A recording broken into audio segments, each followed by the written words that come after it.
Olá, no programa de Fato e de Direito de hoje nós vamos falar sobre a saúde e segurança do trabalhador portuário. No Ceará, o terminal portuário do Pecém viabiliza a operação de atividades portuárias e industriais integradas. É constituído de 3 piers marítimos.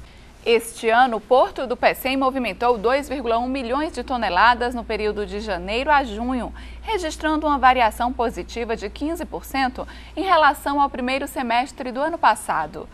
Mas muitos trabalhadores portuários têm reivindicado, entre outros direitos, mais segurança para a categoria, tendo em vista os acidentes de trabalho. Vamos ao fato. Nos portos do Brasil, os trabalhadores portuários têm mais de uma forma de contratação. O gênero trabalhador avulso comporta 2 espécies: o que labora prestando serviço a diversas empresas com a intermediação do respectivo sindicato fora da área do porto organizado e o que labora nos portos organizados com a intermediação obrigatória do órgão gestor de mão de obra, OGMO. Estima-se que existam entre 30 e 35 mil trabalhadores registrados nesses organismos nos portos brasileiros. Mas, independente da forma de contratação, todos os portos organizados devem dispor de uma unidade de engenharia de segurança integrada à unidade ambiental, levando-se em conta a formação, a qualificação e a dedicação laboral dos profissionais. As principais conformidades de segurança ocupacional são análise preliminar de riscos, programa de prevenção de riscos ambientais, plano de controle de emergência e plano de ajuda mútua. E para falar mais sobre saúde e segurança do trabalhador portuário, nós temos como convidados aqui no estúdio o juiz do trabalho, Carlos Alberto Rebonato, e a coordenadora de Meio Ambiente e Segurança de Trabalho da Companhia de Integração Portuária do Ceará, Ieda Passos Oliveira. Sejam bem-vindos. Bem, Ieda, eu queria que você começasse falando um pouquinho para a gente de como é o trabalho no porto, né? Que exigências, na verdade, devem ser cumpridas para que tudo transcorra normalmente. Pronto, lá no terminal portuário, né, a Ceará Portos administradora, nós temos a equipe, né, a nossa equipe de segurança do trabalho, composto por um engenheiro e por 3 técnicos de trabalho, certo? Nós temos as empresas credenciadas junto com a Ceará Portos que realmente fazem a operação no terminal portuário. Cada uma dessas empresas tem os seus técnicos de trabalho, correto? E assim, durante as operações, antes das operações, né, a gente se reúne com as responsáveis pelas operações, conversando sobre os riscos que vão ter naquela operação, falando sobre como melhor fazer aquela operação, no caso de container ou de carga geral, né? Doutor Rebonato, na verdade, assim, os trabalhadores portuários, a gente sabe que os acidentes de trabalho acontecem em todas as categorias, mas com relação aos trabalhadores portuários, há algum tipo de risco maior? Como é que acontece com eles? O trabalhador portuário, ele desenvolve uma atividade de segurança, tanto para o país quanto para ele próprio. E ele tem que ser muito bem qualificado. Ele tem que ter o seu equipamento total de segurança e o planejamento de todas as suas ações. Ele é um trabalhador diferenciado, que trabalha numa área de risco, seja com pesos, seja em alturas, seja com produtos químicos. Ele tem que ter uma especial qualificação e fiscalização. Existe algum dado, algo específico assim, com relação a acidentes de trabalho? O último acidente fatal, realmente, lá no terminal portuário, ocorreu há mais de 2 anos, né? Foi um operário da empresa operária da TCE, realmente, e chegou a óbito, né? E com isso, claro, que a gente só tende a implementar a segurança. Né, nós temos os nossos procedimentos operacionais, né, para as operações. A gente cada vez mais tentando melhorar. O EPI é básico lá, né, todos os operários que trabalham no interior do terminal são obrigados a utilizar o EPI. Né? E, como eu tinha falado, nas conversas, nas reuniões antes das operações, é passado os riscos daquela operação, o que ele deve utilizar, a melhor forma de proceder. Né? Nesses de 2 anos para cá, realmente foram acidentes mais operacionais, talvez uma queda realmente. Lá durante as operações é obrigada a presença de ambulância nos piers, né? E em caso aconteça alguma coisa, ela desloca aquele operador para o hospital mais próximo. Então, assim, há uma certa preocupação, Sim. porque é uma atividade que envolve muitos riscos, Claro, é isso? claro. Um terminal por si só, as operações do terminal são de grande risco. Hoje, quais são os riscos mais iminentes, assim, dentro de um terminal que a gente pode citar? Olha, a gente trabalha as operações de carga geral, né, que a gente trabalha muito lá com as bobinas, né, são os que a gente tem o maior cuidado. Nós temos os nossos procedimentos, nós somos fiscalizados pelo Ministério do Trabalho, né, então são que a gente procura melhorar na sinalização, a sinalização onde aquelas cargas estão armazenadas, né? O operário ele não chega tão próximo da carga, né? Ele tem as guias de orientação para manusear aquela carga. A gente vai fazer um rápido intervalo e volta daqui a pouco com o programa De Fato e de Direito, seu canal de informação sobre a Justiça do Trabalho.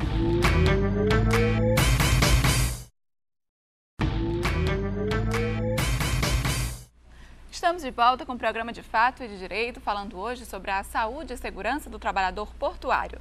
Mas antes de dar continuidade, você vai conferir agora o quadro Em Termos. A revelia no processo de trabalho, ela decorre de dois aspectos. A revelia, ela vai ocorrer quando o reclamado não comparecer na audiência em que deveria apresentar a defesa, e ela também vai ocorrer pela ausência de defesa. Mesmo estando presente na audiência, se o reclamado não apresentar a defesa, ele é revel. E um dos principais efeitos da revelia é a confissão ficta. Então, aqueles fatos que foram apresentados na petição inicial pelo reclamante vão ser tidos como verdadeiros em razão da revelia do reclamado. Então, o principal efeito da revelia é esse, é a confissão ficta, é a presunção de veracidade dos fatos que foram alegados na inicial. Bem, que tipo de preocupações, a gente falou até um pouco no bloco anterior, né, da questão das reuniões, do uso obrigatório do EPI, mas o que é, na verdade, a obrigação das empresas, no caso de do administrador de um porto, né, enfim, quais são essas obrigações com relação aos cuidados com o trabalhador, né? A preocupação maior nos portos, em especial aqui no Ceará, Porto do Pecém, não é com a operadora, porque são empresas que demonstram ter uma seriedade e tratar com seriedade a questão da segurança. O grande problema está nas terceirizações, quarteirizações, quinteirizações, que tiram da empresa operadora, que tiram da empresa que opera o porto, a administração sobre essas pessoas. Embora existam protocolos que para serem contratadas terceiras empresas, quartas empresas, quintas empresas, elas estão deixando a desejar, principalmente no porto. Foi comentado antes que existe a fiscalização da Superintendência do Trabalho, mas é apenas um fiscal para todo o porto, o que é um absurdo, apenas um fiscal do trabalho com uma atividade de tanto risco, inclusive riscos coletivos, como explosões, incêndios, desabamentos, etc., além do risco individual. Então, na busca por um preço menor, na busca por pagar menos pela mão de obra, existe um grande, não um pequeno, descuido nas terceirizações. Isso é uma lacuna, isso é um caso muito grave, principalmente no Porto do Pecém, no Porto de Fortaleza e nos demais portos no Brasil. Porque, infelizmente, com a nova lei dos portos, existe um hiato entre as representações. Não se sabe mais o que é órgão, que é um órgão específico para os trabalhadores avulsos. Não se sabe mais o que é empresa e o que é mais operado diretamente pelo Estado. Essa é a grande lacuna, esse é o grande problema que hoje se vê nos portos e que vem ao encontro da campanha nacional que está sendo feita de segurança nos meios de transportes. E o porto não deixa de ser um meio de transporte naval mais transporte. Então, assim, na verdade, um trabalhador que é terceirizado, quando sofre algum tipo de acidente de trabalho, você falou o problema da terceirização, né? Então, assim, a responsabilidade de um trabalhador terceirizado que sofre um acidente de trabalho é da terceirizada, é de quem contratou, acaba sendo da administração do porto. Como é que fica para esse trabalhador na ponta, né? A princípio, a terceirização, ela deveria aumentar a garantia do trabalhador, porque a empresa que o contratou é responsável e, subsidiariamente, quem terceirizou e, na escala também, se for uma atividade típica da administração do porto, o porto também será responsabilizado. Então, isso, teoricamente, aumenta a proteção do trabalhador. Mas, de fato, diminui e até mesmo zera. Por quê? Muitos trabalhadores não têm a noção desse direito, entram apenas contra a empresa que o terceirizou, que na sua grande maioria são empresas de fachadas, empresas laranjas, empresas fantasmas, que não existem, colocado em nome de um motorista, de uma empregada doméstica, e a dela será cobrado esse ressarcimento. Esse é o grande problema das terceirizações, essa falcatrua contra o trabalhador. Isso acontece não só dentro das terceirizações dos portos, mas até em outros ambientes, outros setores, né? Camila, infelizmente isso está acontecendo em toda a economia. E existe uma resistência das centrais sindicais, está na pauta de reivindicações de todas as centrais sindicais, elas estão unidas nessa pauta para barrar a terceirização, que isso é um absurdo contra o trabalhador. E há uma preocupação nesse sentido com relação a esses trabalhadores do porto que ficam, né, nessa situação? É bom esclarecer que o terminal portuário do Pecém, por ele estar fora da área de um porto público, né, a gente não utiliza do OGMO. Né? Nós temos as empresas credenciadas juntos com a Seraportos e seus funcionários são contratados através da CLT. Né? Então, assim, é um regime diferenciado realmente. O que acontece, as empresas credenciadas com a gente, elas têm os seus funcionários estão lá diariamente ou nos turnos, né, que devem estar para fazer as operações, né? Eles são contratados através da CLT. A responsabilidade, claro que a responsabilidade existe, né? A Seraportos, ela é corresponsável, né? E nós procuramos dar toda a garantia, né? Como eu estava te falando, através dos DDS que acontece, através das reuniões antes das operações, os planos que a gente tem no terminal portuário, os planos de gerenciamento de riscos, né, de ação emergencial, que estão sendo atualizados, inclusive. Então, assim, nós procuramos dar aquela assistência, né, para que o mínimo de acidente ocorra, né, mas é um serviço diário. Né, para cada operação, diariamente tem que estar, os nossos técnicos têm que estar em cima, temos umas conversas realmente diárias com as empresas que operam lá dentro, é uma luta diária. É um trabalho até de conscientização também para o próprio trabalhador, né, que tem que ter o cuidado de usar os equipamentos de proteção, né? É como eu te falei, nada como aquela conversa diária antes para lembrar ele de todas as obrigações que ele tem que ter dentro do terminal, até para a própria vida dele. Hoje, o que é obrigado usar assim, como equipamento de segurança dentro do porto? Para cada operação tem a sua especificidade, né? Tem equipamentos específicos, né? A obrigação, você tem que entrar no terminal com capacete, com calçado de segurança. Para certas operações, tem que ter a máscara, né? Então, assim, para cada operação realmente tem um equipamento diferente.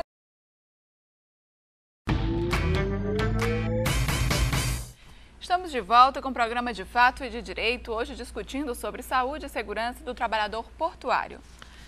Para que fique claro, e assim, principalmente para o trabalhador, né, diante de uma situação dessa mesmo, de acidente de trabalho, o que ele deve fazer, como proceder, né, a quem recorrer, pode dizer assim? O procedimento do trabalhador portuário, no caso do Porto do Pecém, que ele é CLTista, é igual a qualquer outro trabalhador brasileiro. A empresa ou o sindicato ou qualquer outro órgão emite uma CAT, que é a comunicação do acidente, o trabalhador será atendido, seguirá os protocolos sobre aquele tipo de acidente ele ficará afastado da empresa nos primeiros 15 dias com ônus para a empresa pagará os primeiros 15 dias de salário e a partir disso, configurado o acidente de trabalho, ele receberá o auxílio acidente, que poderá, dependendo das perícias, ele ficará afastado por 30 dias, 60 dias, 1 ano, 2 anos, 3 anos, no caso de não ser, obviamente, um acidente fatal ou um acidente que o deixe mutilado. Daí também existem protocolos a serem seguidos, como para saber o grau de mutilação, o grau se houve amputação, se houve lesão à constituição física dele. Então, o trabalhador portuário CLTista, ele tem as mesmas proteções de todos os trabalhadores brasileiros. Permita só uma observação, diferente do trabalhador do OGMO, que é o Porto de Fortaleza e que são os antigos portos, que são trabalhadores avulsos, que não recolhem para o INSS, que existe uma lacuna muito grande de despreparo e desamparo desses trabalhadores. Esses ficam em situações mais vulneráveis, é isso, diante de um acidente de trabalho? Esses ficam em situações muito desconfortáveis, chegando até ponto da nova lei de portos prever que o trabalhador portuário que trabalha avulso, ele ao chegar a 60 anos de idade, se ele não tiver recolhido o INSS, existe uma espécie de uma LOA, que é um benefício social para ampará-lo. Com relação às campanhas, né, de prevenção de acidentes de trabalho, agora em agosto vai ter um seminário, é isso? Aqui o senhor me passou aqui um seminário de acidente de trabalho, né? Eu queria que o senhor falasse um pouquinho sobre isso. Esse seminário de acidente de trabalho, ele é destinado a turbinar a ponta final do acidente. Porque o acidente ocorre na empresa por culpa do trabalhador, raramente, por culpa dos empregadores, por culpa de planejamento, por culpa, até mesmo por algum infortúnio, que é o menor espaço, é a menor incidência, que é um acidente mesmo, uma coisa que não poderia ter sido prevista e aconteceu. A maioria dos acidentes ocorre em situações previsíveis. Esse trabalhador, ele é socorrido pelo Estado, geralmente pela Previdência Social, e reencaminhado para a sua vida.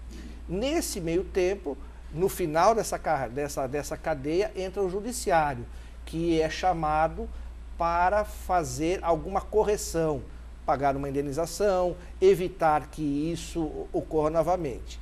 E nós estamos agora trabalhando de forma especializada com um novo tipo de prevenção, novamente na prevenção. Nós vamos qualificar juízes, principalmente juízes, fiscais do trabalho, peritos, a trabalharem de forma preventiva e invocando principalmente os sindicatos e a superintendência do trabalho, para que eles, quando vem alguma atitude que poderá acarretar num risco ao trabalhador, procure o judiciário pelas maneiras cabíveis, que é um processo, como existe, tudo com leis pré-existentes, porém que não são utilizadas de forma correta, procure o judiciário e o juiz do trabalho, ou até mesmo o fiscal do trabalho, tem condições de, numa atitude heróica, uma atitude preliminar, suspender um trabalho, suspender uma construção, suspender uma atividade que poderá vir causar um acidente de trabalho. São tutelas preventivas. Então, nós vamos fazer em Fortaleza o primeiro seminário nacional de tutelas preventivas visando a segurança do trabalho. É um evento encomendado pelo Tribunal Superior do Trabalho, onde nós receberemos as principais autoridades em prevenção do acidente de trabalho, no dia 8 e 9 de agosto, num evento que será realizado na Assembleia Legislativa, no maior auditório do Ceará, com exceção do centro de eventos, e um evento que já está sendo um sucesso, já conta com 900 pessoas inscritas, e será com certeza um sucesso. Ô Ok, as pessoas que não, assim, que desejam, na verdade, se inscrever, elas devem fazer o que ainda? Eu acredito que deverá aparecer o endereço eletrônico, que nós já fornecemos. A inscrição é gratuita no site do trt7.jus, certo? Ele está, provavelmente você está vendo o endereço eletrônico para esse seminário, a inscrição. E ainda para fechar, lá no Porto também vocês trabalham realmente reforçando essa questão da prevenção? Sim, inclusive em setembro vai ter a nossa CIPAT, né, feita anualmente, né, com a Semana Interna de Prevenção a Acidente de Trabalho. A Seraportos organiza e é aberta aos operadores que trabalham no terminal, é aberta a todas as empresas que trabalham no terminal. Né? Esse ano vai ser em setembro, agora nós começamos a organizar, né, com diversas palestras, assim, sobre o trabalho, sobre alcoolismo, sobre DST, enfim, justamente para conscientizar os trabalhadores. Ok, obrigada pela participação dos senhores aqui no programa. Bem, esperamos que essas informações tenham ajudado você a saber mais sobre a saúde e segurança do trabalhador portuário. E não esqueça, você também pode participar do programa De Fato e de Direito, mandando suas dúvidas e sugestões sobre relações de trabalho, direitos e deveres de patrão e empregado. Participe, o nosso e-mail é o defato-de-direito@trt7.jus.br. O nosso telefone é o 85 3388 9426. Para você que está nos acompanhando e deseja conhecer mais sobre a Justiça do Trabalho, também pode acessar o site www.trt7.jus.br. E a gente já convida para o nosso próximo programa. Até lá!